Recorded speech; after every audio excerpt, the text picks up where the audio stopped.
구약성경 390면 사무엘상 15장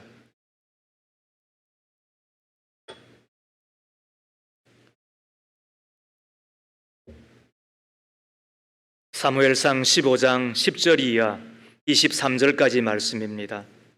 말씀을 한 절씩 나누어 읽습니다. 주님께서 사무엘에게 말씀하셨다. 사울을 왕으로 세운 것이 후회된다. 내가 그에게서 등을 돌리고 나의 명령을 따르지 않는다. 그래서 사무엘은 괴로운 마음으로 밤새도록 주님께 부르짖었다. 사무엘은 사울을 만나려고 아침에 일찍 일어났다. 누군가가 사울이 갈멜로 가서 성전비를 세우고 나서 거기에서 떠나 계속 행진하여 길갈로 내려갔다고 전해주었다. 사무엘이 사울이 있는 곳에 이르니 사울이 그를 보고 인사를 하며 말하였다. 주님께서 주시는 복을 받으시기를 바랍니다. 나는 주님의 명령대로 다 하였습니다. 그러자 사무엘이 물었다. 나에게 들리는 이 양떼의 소리와 내가 듣는 소떼의 소리는 무엇입니까? 사울이 대답하였다. 그것은 아말렉 사람에게서 빼앗은 것입니다. 우리 군인들이 예언자께서 섬기시는 주 하나님께 제물을 바치려고 양떼와 소떼 가운데서 가장 좋은 것들을 남겼다가 끌어왔습니다. 그러나 나머지 것들은 우리가 진멸하였습니다. 사무엘이 사울을 꾸짖었다. 그만두십시오. 지난밤에 주님께서 나에게 말씀하신 것을 내가 알려드리겠습니다. 사울이 대답하였다. 말씀하십시오. 사무엘이 말하였다. 임금님이 스스로 하찮은 사람이라고 생각하시던 그 무렵에 주님께서 임금님께 기름을 부어 이스라엘의 왕으로 세우셨습니다. 그래서 임금님이 이스라엘 모든 지파의 어른이 되신 것이 아닙니까? 주님께서는 임금님을 전쟁터로 내보내시면서 저 못된 아말렉 사람들을 진멸하고 그들을 진멸할 때까지 그들과 싸우라고 하셨습니다. 그런데 어찌하여 주님께 순종하지 아니하고 약탈한 데만 마음을 쏟으면서 주님께서 보시는 앞에서 악한 일을 하셨습니까? 사울이 사무엘에게 대답하였다. 나는 주님께 순종하였습니다. 주님께서 내보내시는 대로 전쟁터로 나갔고 아말렉 왕 아각도 잡아왔고 아말렉 사람도 진멸하였습니다. 다만 우리 군인들이 진리품 가운데서 양떼와 소떼는 죽이지 않고 길갈로 끌어왔습니다. 그러나 그것은 예언자께서 섬기시는 주 하나님께 제물로 바치려고 진멸할 짐승들 가운데서 가장 좋은 것으로 끌어온 것입니다. 사무엘이 나무랐다. 주님께서 어느 것을 더 좋아하시겠습니까? 주님의 말씀에 순종하는 것이겠습니까? 아니면 번제나 화목제를 드리는 것이겠습니까? 잘 들으십시오. 순종의 제사보다 낫고 말씀을 따르는 것이 순양의 기름보다 낫습니다. 거여가는 것은 점을 치는 죄와 같고 고집을 부리는 것은 우상을 섬기는 죄와 같습니다. 임금님이 주님의 말씀을 버리셨기 때문에 주님께서도 임금님을 버려 왕이 되지 못하게 하셨습니다. 이는 하나님의 말씀입니다. 하나님 감사합니다. 아멘. 성공한 듯하나 실패한 사람을 위하여 두 번째 이야기를 함께 나누기를 소망합니다. 성경 외경에 보면 아주 재미난 이야기 한 토막이 소개되고 있습니다. 어느 무더운 날 몹시 더운데도 불구하고 예수님께서 12제자를 데리시고 산을 오르십니다. 산에 올라가자 그냥 올라가는 게 아니고 큰 돌을 둘씩 가지고 산에 오르자 이렇게 말씀을 하셨습니다. 베드로가 그 말을 듣고 큰 돌 2개를 안고 그리고는 땀을 뻘뻘 흘리며 산을 오르잖아요. 다른 유다도 예수님의 말씀을 듣고 돌 2개를 주었습니다. 그런데 조금 가자마자 덥기도 하고 그래서 참 예수님 답답하시다. 아니 이 더운 날 빈손으로 올라가기도 힘든데 왜 하필 돌을 가지고 가자 하시나. 그리고는 놓고서는 안 가져갈 수는 없으니까 또 자그마한 돌을 손에 잡은 거예요. 그리고 또 바꾸고 그렇게 하다가 산에 다 올라갔을 때는 이 조망만한 돌 2개만 가지고 도달했다는 거예요. 그곳에 가자 예수님께서 하시는 말씀이 다 둘러앉아라. 그리고는 식사기도를 해주시더래요. 그랬더니 그 돌이 변하여 떡이 된 거잖아요. 베드로는 그 변하여 떡이 된 것을 실컷 먹고 또 자기 동기들에게도 나누어 주었겠죠. 그런데 가룟 유다는 보니까 조그마한 새끼들 2개가 변한 게 떡이었으니까 얼마나 배가 고팠겠어요. 웃자고 드리는 이야기예요. 그러나 웃자고만 드린 이야기는 아니에요. 작은 불순종 하나가 배고프게 하고 가난하게 하고 실패하게 하더라는 이야기예요. 반면에 적지만은 그러나 순종 하나가 우리로 배부르게 하고 부유하게 하고 성공하게 하더라는 이야기예요. 그러고 보면 앞에서는 남는데 뒤에서는 미치는 사람들이 제법 있습니다. 앞에서는 성공한 듯한데 뒤에서는 실패한 사람들을 우리는 보게 됩니다. 오늘 본문에 우리는 그 한 사람을 소개받고 있습니다. 그가 사울이라고 하는 왕인 것입니다. 왕이 된 사울에게 하나님께서는 명령을 하시죠. 사무엘 선지자를 통하여서 아말렉을 진멸하라. 진멸한다는 이야기는 어느 것 하나도 남기지 아니하고 다 죽인다는 뜻이잖아요. 우리는 이 이야기를 듣고 참 하나님은 잔인하시다, 사랑의 하나님이라고 하시면서 아니 어떻게 이렇게 죽이시는 하나님이신가 생각하는지도 모르겠습니다. 그래서 안티 기독교인들은 구약의 하나님이 틀리고 신약의 하나님이 틀리고, 그래서 이런 하나님을 어떻게 우리가 믿겠느냐 이런 생각도 한다는 것이지요. 그러나 한번 생각해 보십시오. 마귀와 싸울 때 우리가 완전히 이겨야 됩니까? 아니면은 저도 되는 것입니까? 저에 대하여 하나라도 남김없이 다 물리쳐야만 되는 겁니까? 아니면 하나쯤 남겨놔도 되는 것입니까? 믿음은 영적인 싸움이잖아요. 다른 모든 싸움에 다 이긴다 하더라도 우리가 이 싸움에 지면은 지는 거예요. 우리가 모든 싸움에 다 진다 하더라도 이 싸움에서 이기면 이기는 거예요. 그게 영적인 싸움인 거예요. 그때 필요한 게 뭐예요? 하나님께서 아말렉을 향하여 진멸하라고 했으면 우리가 받아들이고 진멸하는 거지요. 왜 그럴까요?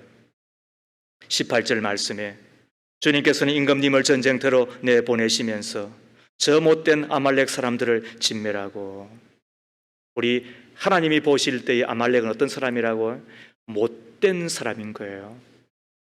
그래서 역사에 의하면 에스더서에 나오는 모르드게와 그의 족속이었던 유대인들을 진멸하려고 달려들었던 하만이 누구의 후예였다? 이 아말렉의 후예였다는 거예요.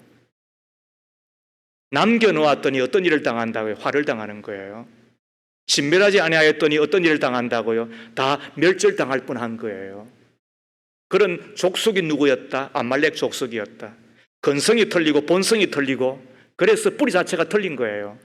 그거를 우리는 모른다 하더라도 땅에서는 알지 못한다 하더라도 위에서는 아시는 거죠. 하나님은 아시는 거죠. 그래서 못된 족속 아말렉은 어떻게 하라? 진멸하라. 이것이 하나님의 뜻이었다고요. 그러면은 어떻게 해야 되는 거예요? 그런데도 불구하고 사울 왕은 어떻게 하는 거예요? 11절 말씀에 사울을 왕으로 세운 것이 후회된다. 그가 나에게서 등을 돌리고 나의 명령을 따르지 않는다.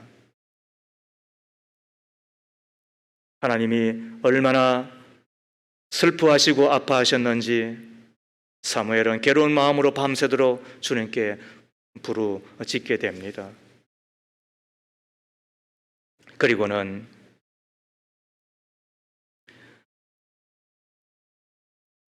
사울에게 하는 이야기가 15절 말씀이에요. 그것은 아말렉 14절이에요.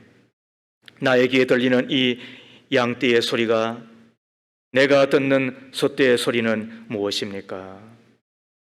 그러자 사울이 하는 이야기가 기가 막혀요. 15절이죠. 그것은 아말렉 사람에게서 빼앗은 것입니다. 우리 군인들이 여호와께서 섬기시는 주 하나님께 제물로 바치려고 양떼와 소떼 가운데서 가장 좋은 것들을 남겼다가 끌어왔습니다. 그러나 나머지 것들은 우리가 진멸하였습니다. 이것을 뭐라 그런다고요? 자의적 해석이라 그러는 거예요. 자기의 마음대로, 자기의 뜻대로 해석하는 거예요. 자기는 어떻게 했다고요? 할 만큼 했다는 거예요. 다만 남겨놓은 듯 하나, 그러나 그것은 하나님께 제사를 드리기 위한 제물입니다. 그것도 제가 그렇게 이야기한 것이 아니라 군인들이 이야기하였기 때문에 제가 옳다고 여겨서 그대로 따랐을 뿐입니다. 도랑치고 개잡고 누이 좋고 매부 좋고, 그러나 이어지는 하나님의 말씀을 들어보십시오. 22절 말씀에 주님께서 어느 것을 더 좋아하시겠습니까? 주님의 말씀에 순종하는 것이겠습니까? 아니면 번제나 화목제를 드리는 것이겠습니까? 잘 들으십시오. 순종의 제사보다 낫고 말씀을 따르는 것이 순양의 기름보다 낫습니다. 거여가는 것은 점을 치는 죄와 같고 고집을 부리는 것은 우상을 섬기는 죄와 같습니다. 임금님이 주님의 말씀을 버렸기 때문에 주님께서도 임금님을 버려 왕이 되지 못하게 하셨습니다. 하루아침에 이런 일이 벌어지고 만 것입니다. 사람들 앞에서는 성공한 듯하나 하나님 앞에서는 실패한 자가 되고 마는 것입니다. 우리가 살피는 것이 바로 이것입니다. 그런 의미에서 불순종은 결코 한 번의 실수가 아닙니다. 불순종은 불신앙이며 불순종은 하나님을 버리는 것과 똑같은 것입니다. 그러나 내가 하나님을 버리면 버린 것이지 할지 모르나, 그러나 착각도 말고 오해도 하지 마십시오. 내가 하나님을 버리는 순간 하나님은 이 사무엘상이 시작되면서 이런 말씀을 하셨습니다. 나를 존중하게 하면 나도 너를 존중할 것이고 나를 멸시하면 내가 너를 경멸하리라. 누구한테 한 이야기예요? 엘리 제사장에게 했던 이야기입니다. 오늘 그 일이 바로 그대로 사무엘을 통하여 전하여지는 하나님의 말씀, 바로 사울에게 임하고 있는 것입니다. 여러분 기억하셔야 됩니다. 불순종은 한 번의 실수가 아닙니다. 불순종은 불신앙과 똑같은 것이며 불순종은 내가 한 번 잘못한 것이 아닙니다. 그거는 하나님을 버리는 것이고, 그리고 하나님을 버리는 순간에 하나님은 어떻게 한다고요? 너가 나를 경멸했느냐? 나도 너를 경멸하겠다고 그러는 겁니다. 그래서 사울 왕이 왕에서 쫓겨나고 마는 것입니다. 폼 잡다가 한순간에 말 그대로 몰살당하고 만 것입니다. 우리는 왜 앞에서는 남는 것처럼 보이고, 그리고 사람 앞에서는 왕으로 온갖 폼은 다 잡으면서 박수와 환호와 조명을 다 받았지만, 그러나 하나님 앞에 실패를 지나 그리고 저주를 지나 그가 이렇게까지 당하고 만 것일까를 생각하는 가운데 왜 사울 왕에게 이런 일이 일어났을까? 그의 내면을 살피는 가운데 우리가 어떻게 하면 불순종을 지나 순종의 사람이 될까를 함께 살피는 거지요. 첫 번째, 순종의 사람이 되기 위하여서는 교만을 버리셔야 됩니다. 뭘 버려야 된다고요? 그리고 어떻게 하셔야 된다고요? 교만을 버리시고 지극히 겸손한 사람이 되셔야 순종의 사람이 될 수가 있습니다. 하나님의 말씀 앞에서는 그렇습니다. 사람을 속일 수는 있으나, 세상도 속일 수 있으나, 잠깐은 속일 수 있으나, 그러나 결코 하나님을 속일 수 없는 것이 있습니다. 그것이 교만인 것입니다. 그 교만을 버리지 아니하면 하나님의 말씀이 들려질 수가 없습니다. 12절 말씀을 보십시오.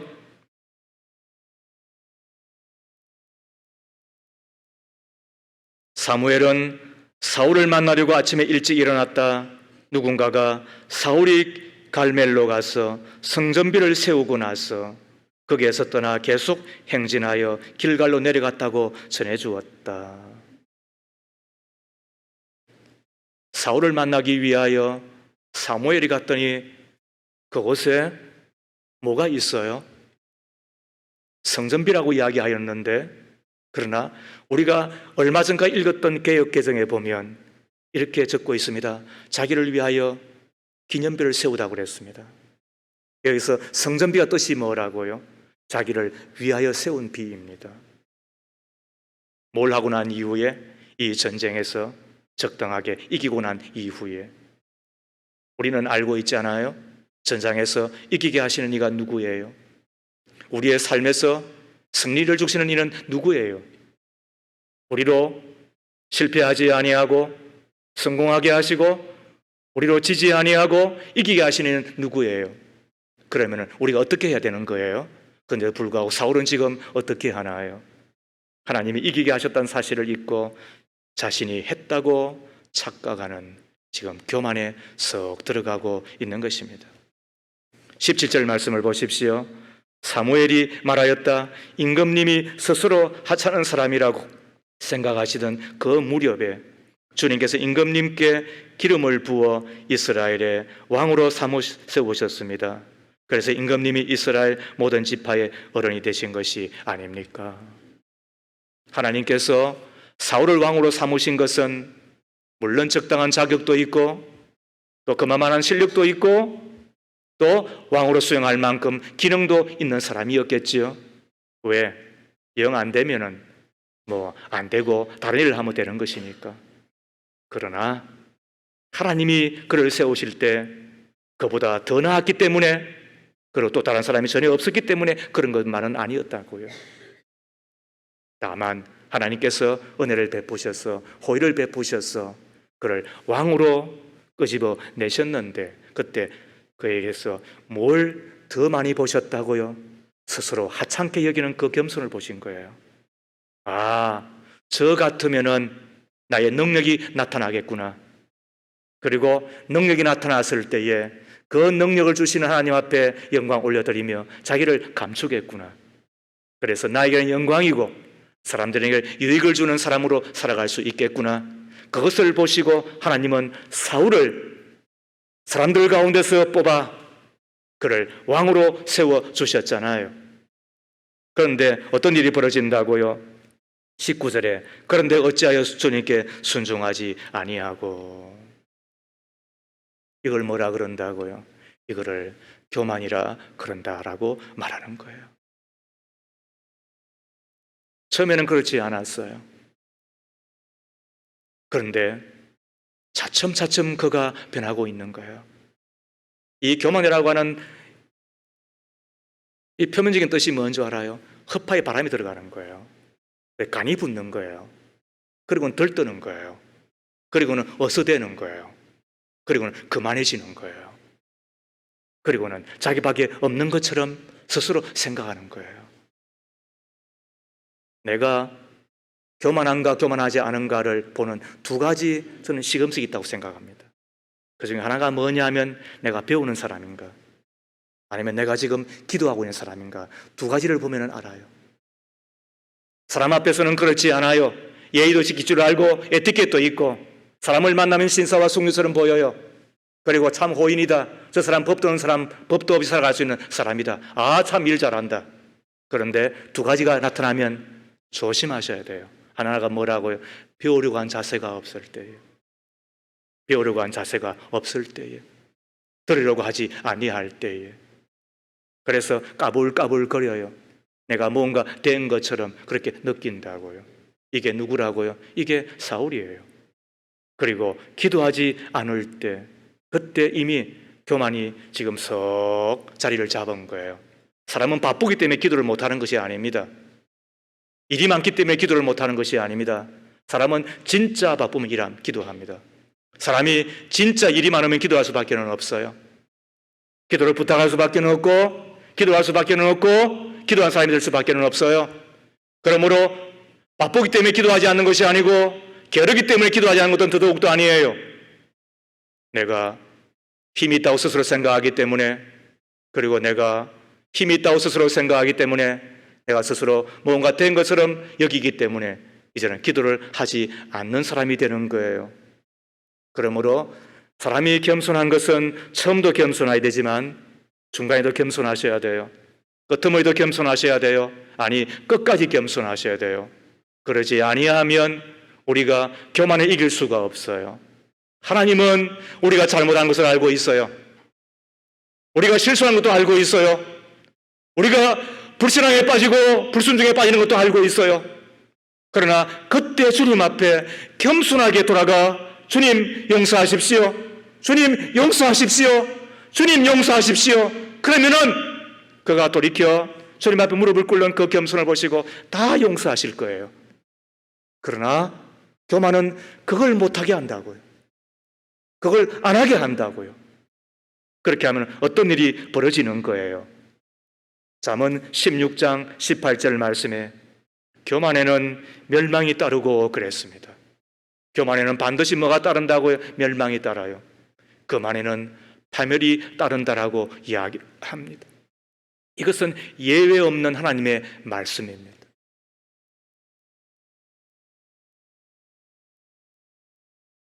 사람이 그다지 잘난 구석이 없는 것 같아요. 제가 오래 살지는 않았지만은 그러나 이쯤 와서 보니까 그다지 잘난 것이 없어요. 내세울 만한 것이 없어요. 왜 그래요? 공평하신 하나님 앞에 서면 그래요. 그에게 없는 것 나에게 있잖아요. 그게 하나님이에요. 그러나 나에게 없는 것 그 사람에게는 주신 분이에요. 그래서 하나님은 공평하게 하세요. 평등하게 하시지는 않아요. 왜 그렇게 하시는 걸까요? 자랑하지 못하게 하려고, 뽐내지 못하게 하려고, 다 내 것이 아니라고 자랑하며 그만하며 그리고는 머리를 쳐들고 살지 못하도록 하시려고 하나님은 적당하게 하시는 것 같아요. 그래서 이 세상의 재벌도 자식을 보면 기가 죽어요. 이 세상에 그냥 다른 입대 사는 사람도 그러나 끼니 걱정 외에는 다른 것을 걱정할 것이 없어요. 왜? 하나님은 공평하신 분이시니까. 이것이 우리가 믿는 하나님이에요. 그분 앞에 살면은 그다지 내세울 게 뭐가 있어요? 그다지 사랑할 것이 뭐가 있어요? 그런데도 불구하고 한두 개 가지고 자랑하고 뽐내고 자랑하고 뽐내고 그만하다가 어떻게 된다고요? 우리가 본전 톡톡히 그때 느끼게 된다고요. 필요한 게 뭘까요? 겸손이에요. 이 겸손을 위하여 필요한 게 뭘까요? 그것은 하나님의 말씀은 항상 옳다라고 하는 절대적인 의식을 갖는 거예요. 세계 최대의 기업 가운데 하나가 월마트이죠. 이 월마트는 본래 시골 작은 이 가게에서부터 시작이 되었습니다. 그때 경쟁업체가 있었는데 그 경쟁업체에 비하면 너무나도 적은 초라한 기업에 불과했어요. 그런데 불구하고 지금은 세계 최대의 기업 가운데 하나가 되었는데 그렇게 된 계기 가운데 하나가 이런 일 때문에 가능했다는 거예요. 할머니가 산 계란을 가지고 와서 환불해 달라고 요구를 합니다. 그때 점원이 할머니 뭘 잘못하신 것 같은데요? 저희 매장의 계란은 항상 신선합니다. 이 점원의 말을 들은 할머니가 크게 실망하며 말했습니다. 우리 집에서 여기까지 거리가 20km요. 내가 거짓말하려고 그 거리를 달려와 이것을 환불을 요구하겠소? 내가 다시는 이 가게에 오지 않겠소? 그 이야기를 사장이 물끄러미 들었다는 거예요. 그리고는 어떤 상황에서도 고객을 의심해서는 안 된다는 큰 깨달음을 얻고 이 월마트는 두 가지 슬로건을 내겁니다. 첫 번째, 고객은 항상 옳다. 두 번째, 고객이 옳지 않다고 생각이 들면 그때 규정 1번을 기억하라. 규정 1번이 뭐예요? 고객은 항상 옳다는 거예요. 고객은 항상 옳다. 고객이 옳지 않다는 생각이 들 때 그때도 고객은 항상 옳다고 생각하라. 한 기업이 고객으로부터 손님으로부터 돈을 벌기 위하여서도 그런 이야기를 하거든 하물며 내 하나님의 말씀이 옳지 않아요? 하나님의 말씀이 항상 옳지 않아요? 하나님이 하시는 말씀이 옳지 않은 적이 어디 있어요? 그 말씀을 내가 받아들이면 겸손할 수밖에는 없어요. 그 말씀을 받아들이면 교만할 수가 있겠어요? 그 하나님의 말씀을 받아들일 때에 그때 필요한 것이, 그래서 그 말씀을 듣고 겸허해지는 거예요. 그리고 교만을 벗을 수가 있는 거잖아요. 아무쪼록 겸손할 수 있기를 주의 이름으로 축복합니다. 교만을 버리고 겸손하게 하나님의 말씀을 받는 자가 될 수 있기를 바랍니다. 그것이 우리가 사람 앞에서는 실패한 듯하나 하나님 앞에서 성공한 자요, 앞에서는 남고 뒤에서는 미치지 않는 삶을 살아가는 첫 번째 비결이 되는 거예요. 두 번째로 순종의 삶을 살아가기 위하여서 필요한 것이 뭐냐 하면 탐심을 버려야 됩니다. 첫 번째가 뭐라고요? 교만을 버리고 지극히 겸손할 때 하나님의 말씀을 받고 순종할 수가 있어요.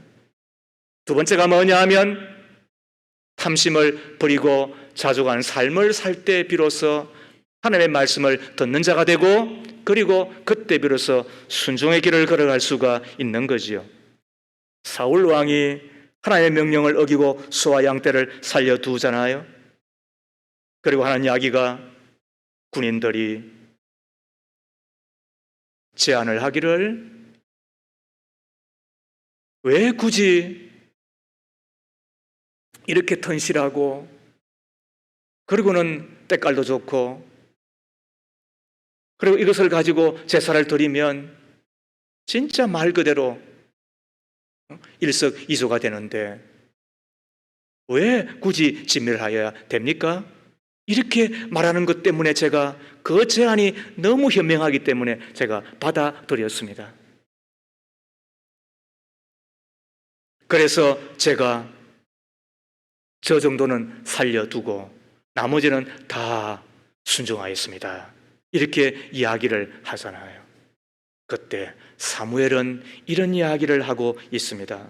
18절과 19절 말씀을 보십시오. 주님께서는 임금님을 전쟁터로 내보내시면서 저 못된 아말렉 사람들을 진멸하고 그들을 진멸할 때까지 그들과 싸우라고 하셨습니다. 그런데 어찌 주님께서 순종하지 아니하고 약탈한 데만 마음을 쏟으면서 주님께서 보시는 앞에서 악한 일을 하셨습니까? 불꽃 같은 눈동자로 살피시는 하나님은 사울왕의 그 속마음을 정확하게 꿰뚫으면서 하는 이야기가 이었습니다. 너가 나를 지금도 속이려고 그러느냐? 네가 지금 나를 가소롭게 여기느냐? 내가 다시 이야기한다. 너는 군사들의 이야기를 듣고 그들의 현명한 제안을 받아들여서 한 것이라고는 이야기를 하지만은, 그러나 내 마음 가운데 약탈한 데만 급급하여 너가 지금 그 탐심 때문에 내 말을 불순종한 것이 아니냐?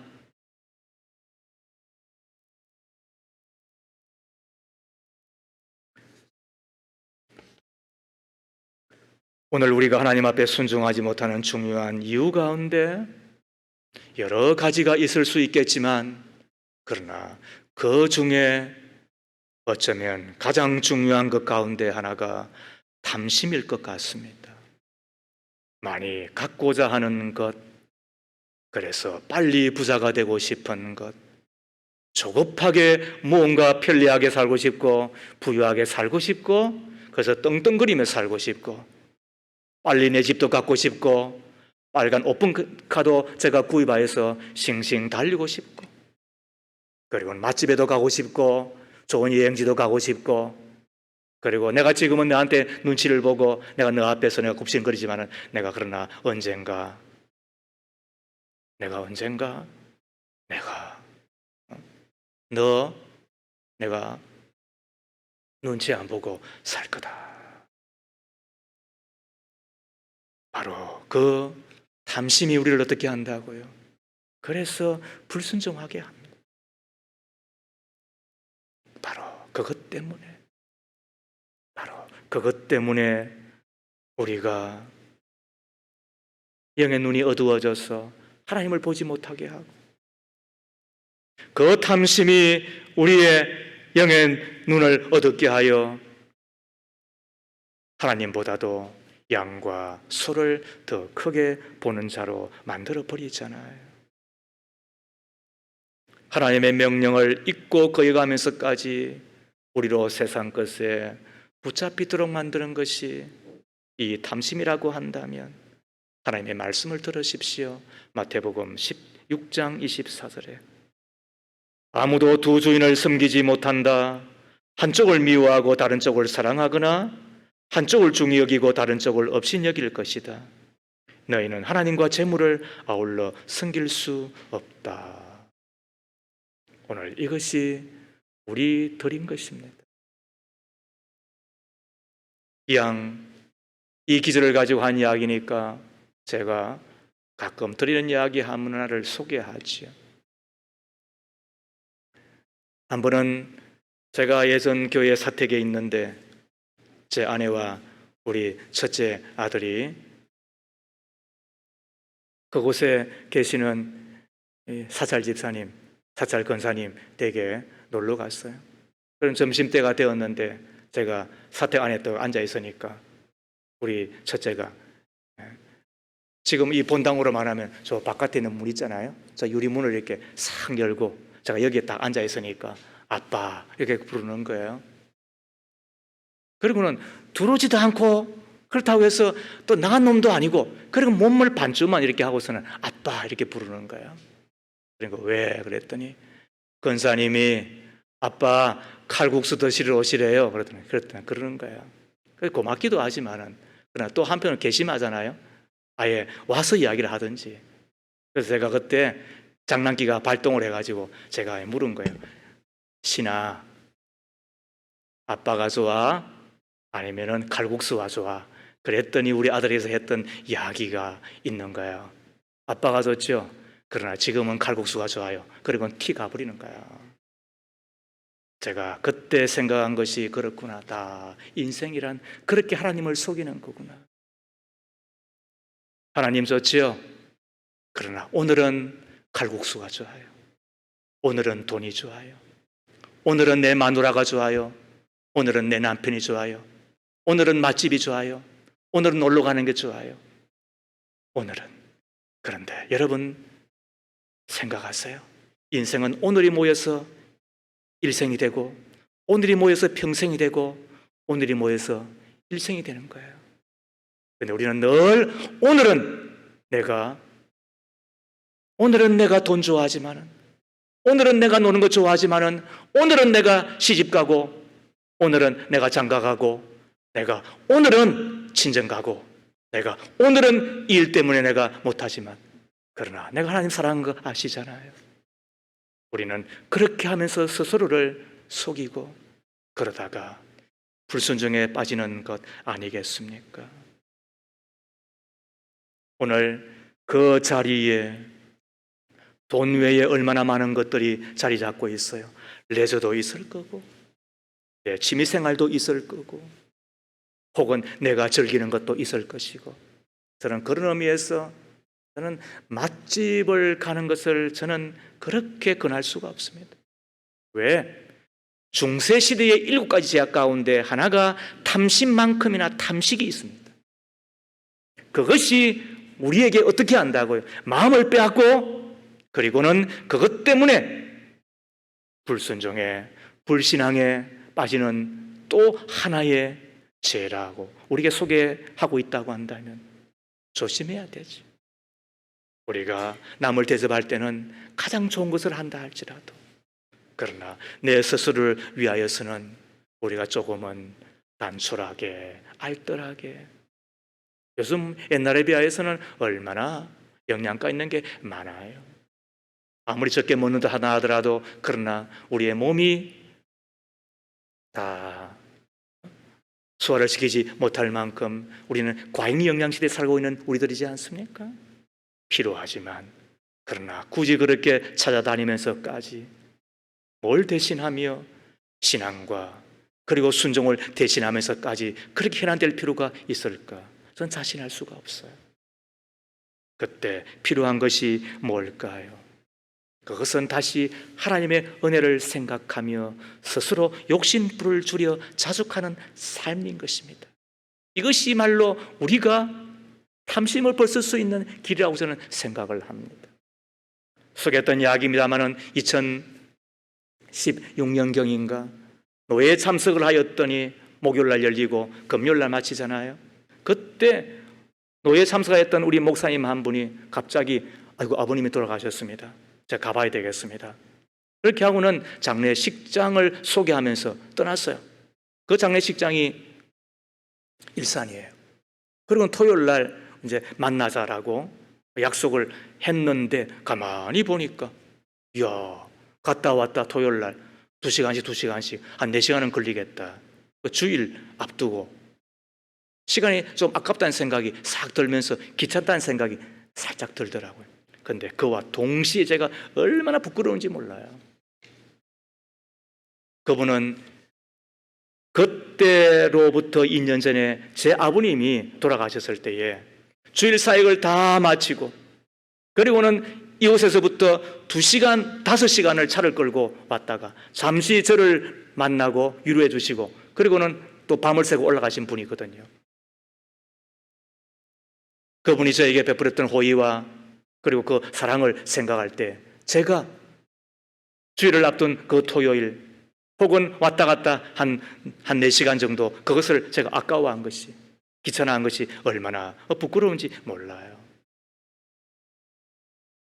우리가 은혜를 잊어버리면 귀찮아하고 짜증나고 욕심을 부리며 원망과 불평 가운데 빠지는 것 아니겠어요? 그때 필요한 것이 뭐예요? 주님의 그 은혜예요. 억만죄 가운데 저주 가운데 살다가 죽으면 심판받고 지옥 갈 수밖에 없는 나를 위하여 창조주 그 하나님이 십자가에서 피를 흘리시고 살을 찢으시고 몸에 있는 모든 물을 다 쏟으시면서까지 대신하여 나를 위하여 죽으셨던 그 주님, 믿기만 하면 그 믿음 하나를 보시고 나에게 영생을 하나님의 자녀 된 특권을 주시고 천국을 주셨던 그 하나님을 생각한다고 한다면, 그것이 진짜 나에게 은혜라고 생각한다고 한다면 우리가 붙들고 살아야 되잖아요. 그때 원망과 불평은 떠나고 감사와 찬송만이 가득하겠죠. 그 은혜를 기억하면 어떻게 우리 주일 성수 안 해요? 그 은혜를 생각한다면 어떻게 11조 안 해요? 우리가 그 은혜를 생각한다고 한다면 우리가 단순한 것처럼 보이지만은 그러나 주께서 명하신 그 삶을 따라 우리 자족하며 그래서 탐심을 벗으며 살아갈 수 있지 않겠습니까? 그 은혜 앞에 우리가 감사하며 나누며 산다고 한다면 아마 더욱더 좋을 거예요. 이거 하자고 하나님의 교회가 모이고 우리가 이거 함께 하자고 우리가 목장이 모이고 우리가 이거 하자고 하면 그래서 지뢰와 덫이 널려있는 이 세상 가운데서 세속 사람들 가운데서 다 이렇게 살아가는 거야, 이렇게 살아가는 거야. 어떤 때는 목사마저도 그렇게 가르칩니다. 어떤 때는 우리 교인들마저도 그렇게 가르칩니다. 그러나 우리는 그럴 수 없다라고 스스로 다짐하며 채근하며 이 길을 끝까지 걸어 주님을 만나는 우리가 다 되는 것 아니겠습니까? 순종해 사람으로 살아가기 위해서 필요한 것이 뭐라고요? 그건 자족이에요. 그 자족할 때 하나님의 말씀이 들려지는 거예요. 이를 위하여 욕심벌을 버리셔야 되는 거예요. 탐식과 탐심을 우리가 버리며 살아가는 사람이 되셔야 된다는 거예요. 마지막 우리가 세 번째 이 순종의 길을 걸어가기 위하여서 필요한 것이 뭔지 아세요? 그것은 말씀의 사람이 되시라는 거예요. 말씀의 사람이 되시라는 거예요. 오늘 사울왕의 이야기를 중심으로 말씀을 나누고 있습니다만 우리가 가는 신앙의 길, 우리가 가는 이 믿음의 길은 궁극적으로 하나님의 말씀에 대한 신뢰와 순종으로 나아가는 길이 되는 거예요. 그러므로 하나님의 말씀의 사람이 될 때에 비로소 우리는 믿음의 사람, 순종의 사람, 그래서 우리는 이긴 자의 삶을 살아갈 수가 있는 거잖아요. 우리가 뭘 믿는 거예요? 필요한 게 뭐예요? 그래서 말씀의 사람이 되는 거잖아요. 자, 이를 위해서 우리에게 세 가지가 요구가 됩니다. 잘 들으십시오. 첫 번째가 뭐냐면 투자한 사람이 되라. 두 번째는 약속의 사람이 되라. 세 번째는 반복의 사람이 되라는 이야기인 거예요. 자, 우리가 말씀의 사람이 되기 위해서 필요한 것이 뭐냐면 첫 번째는 투자한 사람이 되는 거예요. 자, 어부가 그물질을 하기 위하여 고기를 잡기 위하여 하는 것이 뭐예요? 그물을 구입하는데 투자를 하잖아요. 그물을 내리기 위하여 시간과 정성을 투자하잖아요. 다시 그물을 끌어올릴 때에 힘을 다하여 그물질을 하게 되잖아요. 그때 비로소 그 고기가 나의 것이 되는 거잖아요. 이 세상에 투자하지 아니하고 내 것이 되는 것이 어디 있어요? 하나님의 말씀의 사람도 마찬가지예요. 말씀에 대한 투자의 사람이 될 때 비로소 매일 우리가 단 몇 분이라도 하나님의 말씀을 읽고 그 말씀을 위하여 기도하고 그리고 그 말씀을 함께 나누고 하는 이 투자의 시간이 있을 때에 비로소 우리는 하나님의 말씀의 사람이 되겠죠. 그런 의미에서 제가 여러분들에게 묻겠습니다. 한번 손 들어보세요. 내가 지금까지 창세기부터 요한계시록까지 한 번도 안 읽었다라고 한 사람, 아무도 없군요. 고마워요. 여러분, 우리가 도대체 뭘 믿고 있는 것입니까? 내가 그 사람을 사랑한다고 한다면 그 사람 입에서 나오는 말을 들어보는 것이 기본이지 않습니까? 그 사람 입에서 나오는 말도 듣지 아니하고 내가 사랑한다고 이야기하는 그건 집착이지요. 내가 하나님을 사랑한다, 내가 하나님을 믿는다고 할 때에 우리가 진실로 내 믿음이 참이라고 하는 것이 증명되는 것은 그분의 입에서 나오는 하나님의 말씀을 내가 듣고 내가 그 말씀을 내가 받아들일 때에 그 말씀을 위하여 내가 투자할 때 비로소 하나님의 말씀의 사람, 순종의 사람이 되는 것 아니겠습니까? 두 번째로 말씀의 사람이 되기 위해서 필요한 것이 뭐냐 하면 그것은 약속의 사람이 되는 거예요. 이 세상에는 다 약속으로 이루어져 있잖아요. 그리고 약속은 상호적이잖아요. 부부간에도 약속하려는 거잖아요.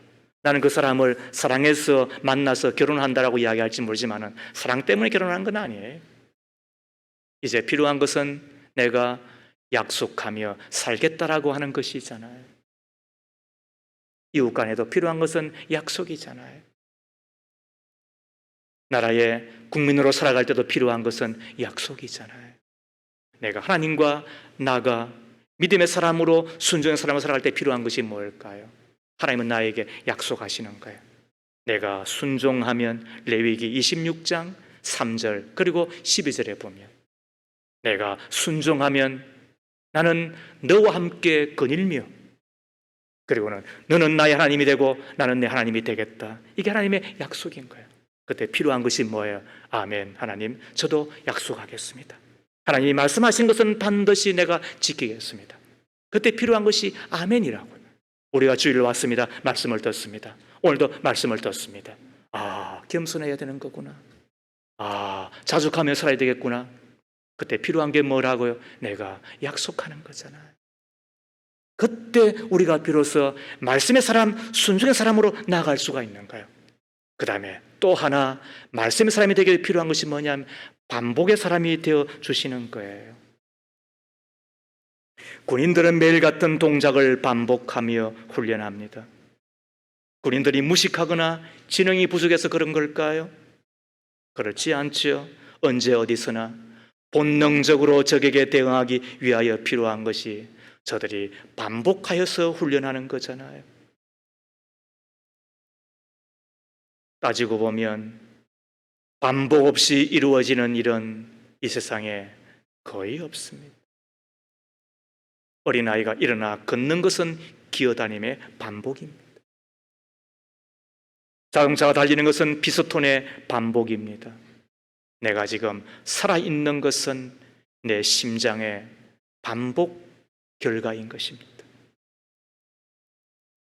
이태리에서 활동하는 전문 성악가의 말에 의하면 앨범을 내기 위하여 그리고 무대에 서기 위하여서 제가 하는 것이 뭔지 알아요? 한 곡을 무려 10,000번을 부른답니다. 상상이 되세요? 그때 비로소 무대에 섰을 때에 조명이 비쳤을 때에 카메라가 자기에게 들어작섰을 때 사람이 박수하고 환호하고 할 그때도 가사를 잊어버리지 아니하고 그 곡을 본능적으로 부를 수 있다고 이야기를 합니다. 그때 필요한 게 뭐예요? 그게 반복이에요. 하물며 우리의 믿음 생활에 있어서 순종을 위해 필요한 것이 뭘까요? 하나님의 말씀에 대한 반복이죠. 시편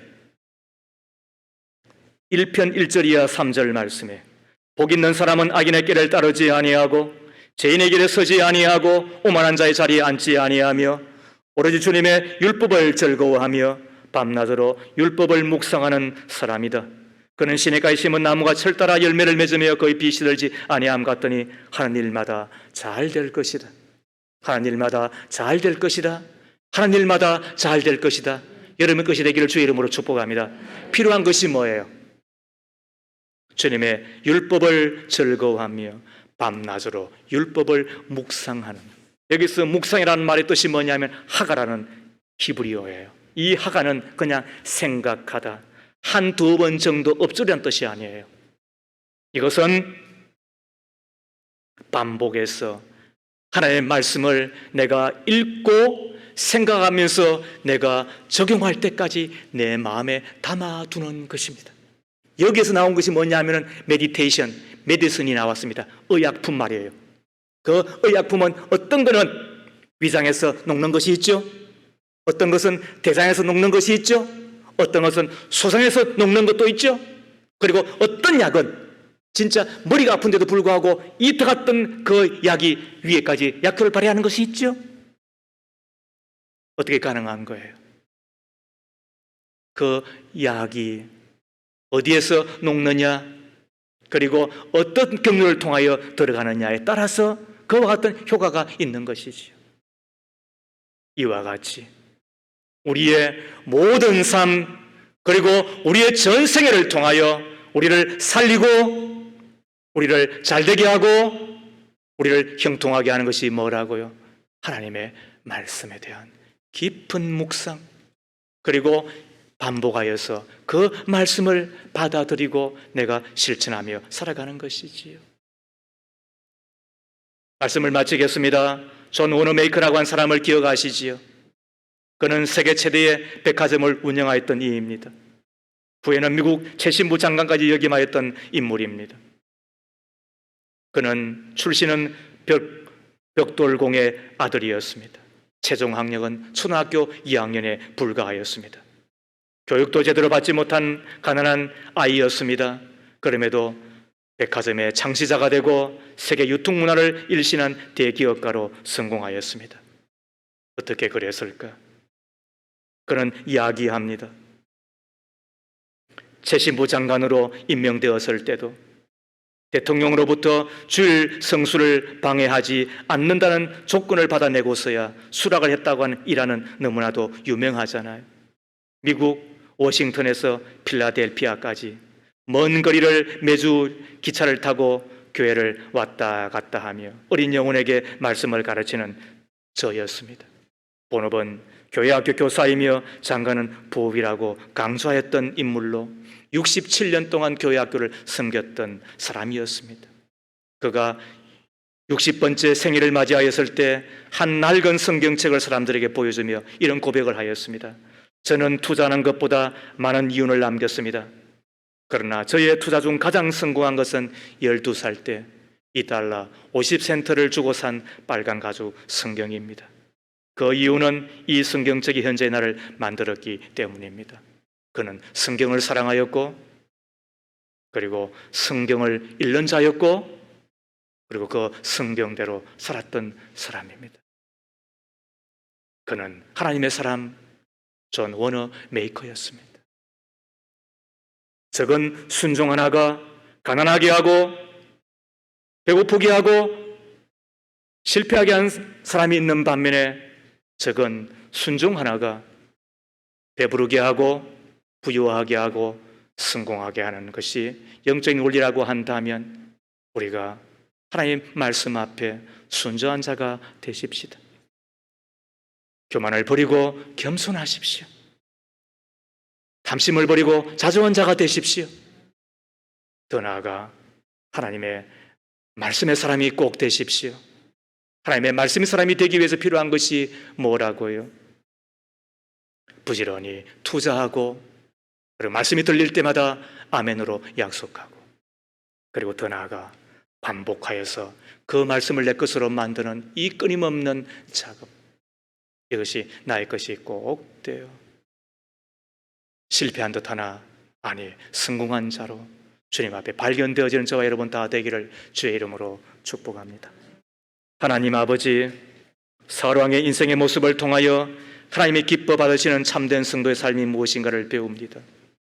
진리의 말씀 앞에 온전한 순종의 삶을 살아가게 하옵소서. 스스로 작게 여길 때 가장 큰 자로 높여주신 주님의 뜻을 바라보며 세상에서 큰 자가 아니라 하나님 앞에 기억되는 작은 거인의 삶을 살아가는 우리이기를 비옵니다. 겸손하게 듣는 자가 되게 하옵소서. 탐심을 버리며 자족하는 가운데 주님의 말씀만이 옳음을 기억하며 따르는 자가 꼭 되게 하옵소서. 읽고 묵상하는 일에 시간을 투자하며 순종하기로 약속하며 끊임없이 반복하여 순종의 체질이 되는, 그리하여 하나님께서 우리를 길이길이 축복하시고 복을 주시는 사람 다 되기를 비나이다. 예수님 이름으로 기도하옵나이다. 아멘.